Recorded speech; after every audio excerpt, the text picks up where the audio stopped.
अस्सलाम वालेकुम। Lecture number 15 में किरचॉफ रूल्स पढ़ने जा रहे हैं। आज मैं नोट से पढ़ाऊँगी। यहाँ बहुत अच्छा और डिफाइंड लिखा हुआ है, ठीक है।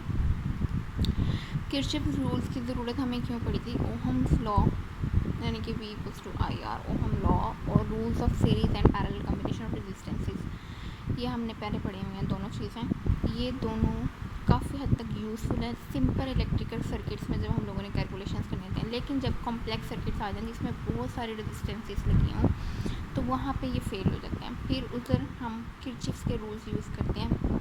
किरचॉफ के दो रूल्स हैं।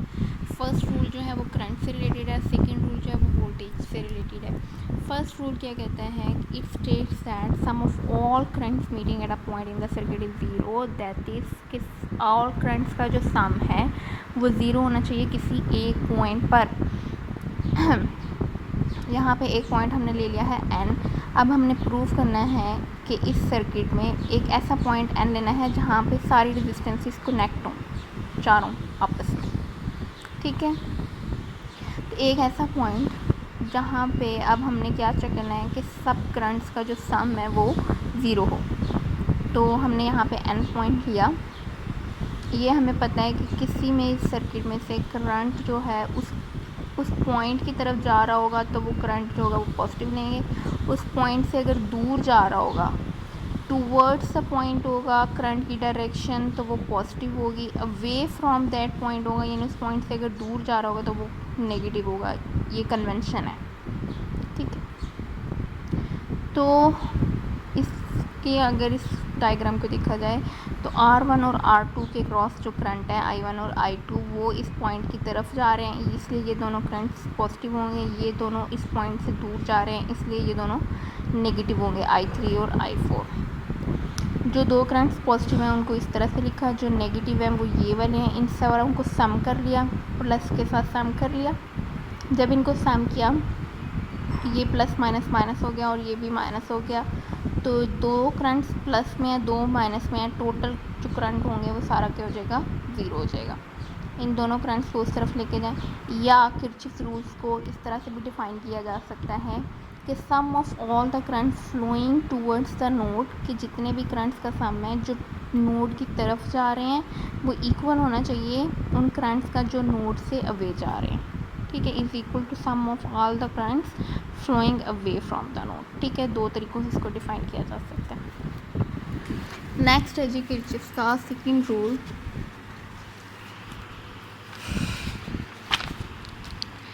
किरचॉफ का सेकंड रूल क्या कहता है? पहला था जी करंट से रिलेटेड, तो दूसरा जो है वो है वोल्टेज से रिलेटेड। कहता है जी algebraic sum of all the voltages. First में क्या था? करंट, वोल्टेजेस की जगह पे करंट था। Algebraic sum of all the voltages changes in a closed circuit और लूप इज़ ज़ीरो। अब यहाँ पे एक क्लोज सर्किट होगा, उसके अंदर जितने भी वोल्टेज के सोर्स लगे होंगे उनका सम करेंगे तो वो ज़ीरो के इक्वल आना चाहिए, ठीक है। मैं साथ साथ रीड करती जाऊँगी, साथ साथ बताती जाऊँगी। Consider a close circuit containing two voltage sources E1 and E2। दो सोर्सेज हैं E1 और E2, वोल्टेज यानी कि दो बैटरीज लगी हुई हैं सर्किट में। एक V1 वोल्टेज दे रही है, खुद से हमने उनको नाम दे दिया है, इसको E1 दे दिया, इसको E2 दे दिया। और दो रेजिस्टेंसेज हैं R1 और R2। E1 के साथ R1 है, E2 के साथ R2 है, ठीक है। और ये क्लोज सर्किट में करंट इस तरह से फ्लो कर रहा है, मतलब अगर इस साइड पे होता है तो क्लॉकवाइज और इस साइड पे है तो एंटी क्लॉकवाइज करंट फ्लो कर रहा है, एंटी क्लॉकवाइज, ठीक है। ये सर्किट डिफाइन हो गया। The direction of current depends upon the EMF of the cell. Let EMF E1 be greater than E2। EMF पे डिपेंड करता है कि करंट की कौन सी डायरेक्शन होगी, क्लॉकवाइज होगी, एंटी क्लॉकवाइज होगी। E1 अगर ज़्यादा है तो करंट का स्टार्ट फ्लो यहाँ से होगा, फिर यहाँ पे आके ख़त्म होगा, यानी कि एंटी क्लॉकवाइज। अगर ये E2 ज़्यादा होती तो फिर यहाँ से शुरू होता और फिर यहाँ पे ख़त्म होता। ये डिपेंड करते हैं EMF पे, ठीक है। Then current I is assumed to be flowing anti-clockwise as shown in the figure। ये सारा इसने फिगर को डिफाइन किया है, ठीक है।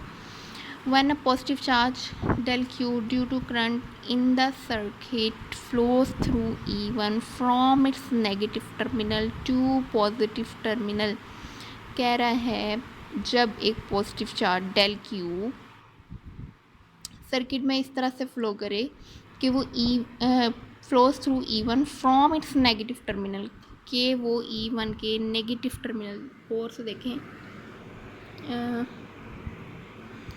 E1 का ये वाला नेगेटिव टर्मिनल है, यहाँ से करंट ने फ्लो करना है किस तरफ, पॉजिटिव टर्मिनल की तरफ। ठीक है, नेगेटिव टर्मिनल से पॉजिटिव टर्मिनल के, then it gain energy which is given by, अब जब करंट इस वाले टर्मिनल से इस वाले टर्मिनल यानी कि नेगेटिव टर्मिनल से पॉजिटिव टर्मिनल, नेगेटिव टर्मिनल से पॉजिटिव टर्मिनल की तरफ जाएगा तो एनर्जी क्या होगी, E1, और उसको हम लोगों ने, ये एनर्जी है, E1 एनर्जी है।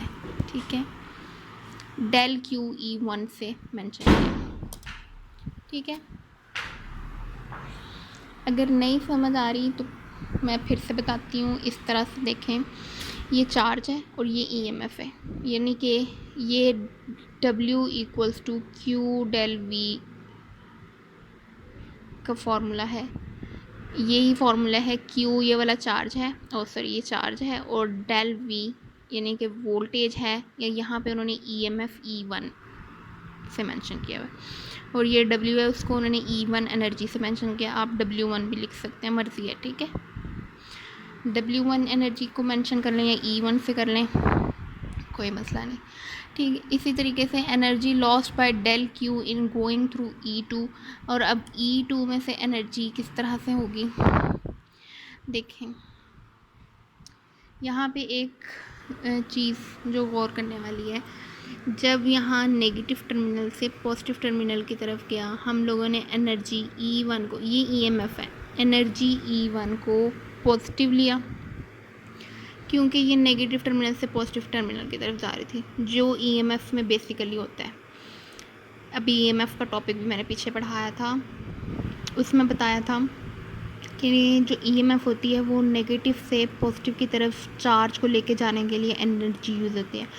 लेकिन अगर अब करंट तो यहाँ से यहाँ आया और फिर इस रजिस्टर से पास किया और अब इसने इधर आना है। अब जब पॉजिटिव से नेगेटिव की तरफ चार्ज ने आना है, करंट ने या चार्ज ने मूव कर, करंट क्या है, उसी चार्ज को टाइम के साथ मूव, उस चार्ज की मूवमेंट टाइम के साथ। ठीक है, अब जब वो चार्ज यहाँ से यहाँ आएगा पॉजिटिव से नेगेटिव की तरफ, तो ये वाली एनर्जी को हम नेगेटिव लेंगे। ठीक है, E2 को हमने नेगेटिव ले लिया। ठीक हो गया। अब यहाँ पे जी energy and energy lost by del Q in passing through R1, ये जो डेल क्यू है इसको हम लोगों ने इस वाले E1 की जगह पे IR1 और ये वाला del Q as it is रहा। ये हमारी एनर्जी जो है इस वाले रजिस्टर के क्रॉस अब हम लोग कैलकुलेट कर रहे हैं, फिर इस रजिस्टर के क्रॉस कैलकुलेट करेंगे, फिर law of conservation of energy apply करेंगे। ठीक है, अब R1 के क्रॉस और R2 के क्रॉस किस तरह से निकालेंगे, R1 के क्रॉस क्या होगी एनर्जी IR1, क्योंकि यहाँ पे EMF E1 नहीं यूज़ होगा, क्योंकि EMF एनर्जी के लिए वोल्टेज यहाँ पे थी। अब यहाँ पे जो वोल्टेज होगी वो IR से शो होगी। ठीक हो गया, IR1 इसके लिए भी नेगेटिव होगा, इसके लिए भी नेगेटिव होगी। ये दोनों एनर्जीज नेगेटिव में है, और ये वाली एनर्जी नेगेटिव क्यों है, क्योंकि हम EMF के ऑपोजिट हैं। EMF होती है नेगेटिव से पॉजिटिव की तरफ, ये पॉजिटिव से नेगेटिव है, इसलिए ये नेगेटिव साइन है।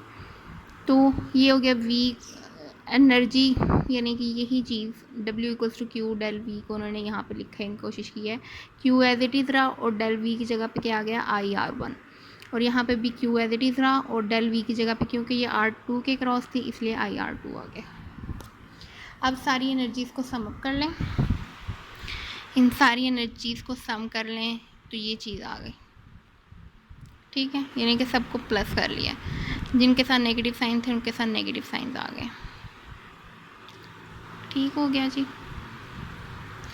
अब यहाँ से सब में जो चीज़ कॉमन है वो है जी डेल क्यू, उसको बाहर निकाल लिया तो पीछे ये वाली चीज़ रहेगी, और अब ये डेल क्यू यहाँ मल्टीप्लाई हो रहा है, उधर जाकर जब डिवाइड में होगा तो ख़त्म हो जाएगा ज़ीरो के साथ, तो बाकी ये सारी EMFs रह गई हैं, यानी कि वोल्टेजेस रह गई हैं।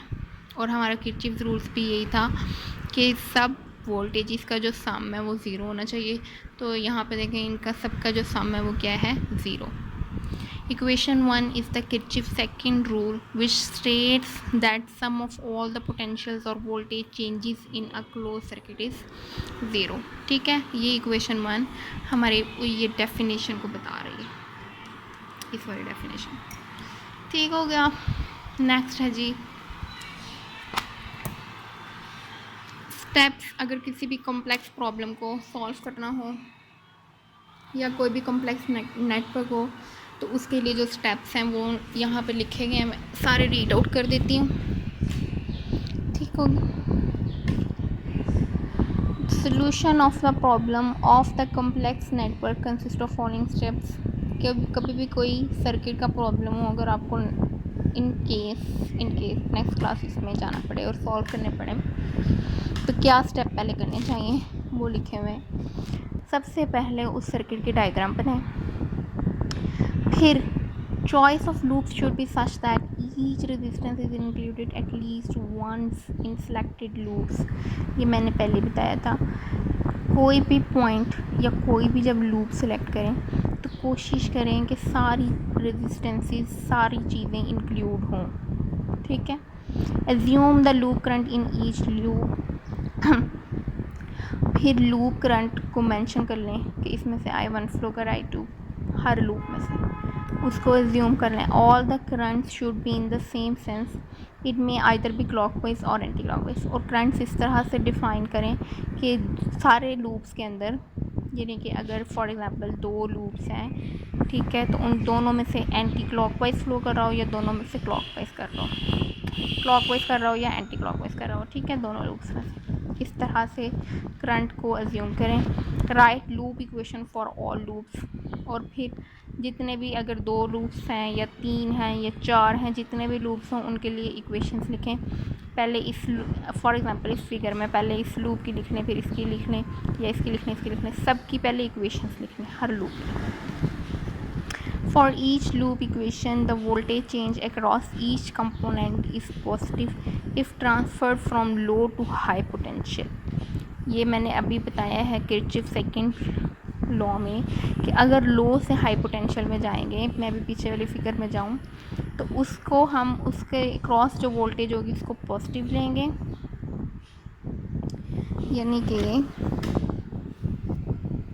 कि ये है जी लो पोटेंशियल टर्मिनल, ये है लो पोटेंशियल टर्मिनल, ये है हाई पोटेंशियल। लो से हाई पे जाएंगे तो यहाँ पे जो एनर्जी थी या वोल्टेज थी हमने उसको क्या लिया था, पॉजिटिव। और जब हम हाई पोटेंशियल से लो पे आए थे हमने एनर्जी को क्या लिया था, नेगेटिव। ठीक है, तो यही बात उसने बताई है, इस पॉइंट को भी नोट रखना है। फिर इन इक्वेशन को सॉल्व कर लें किसी एक अननोन क्वांटिटी के लिए। नेक्स्ट अब हम इंशाल्लाह नेक्स्ट लेक्चर में एग्जांपल करेंगे। 13.6 मैंने करवानी है, बहुत ज़रूरी है। फिर बाकी 2 टॉपिक रह गए जी, व्हीटस्टोन ब्रिज और पोटेंशियोमीटर, चैप्टर कंप्लीट होने में इंशाल्लाह कोशिश होगी नेक्स्ट लेक्चर में चैप्टर कंप्लीट हो जाए।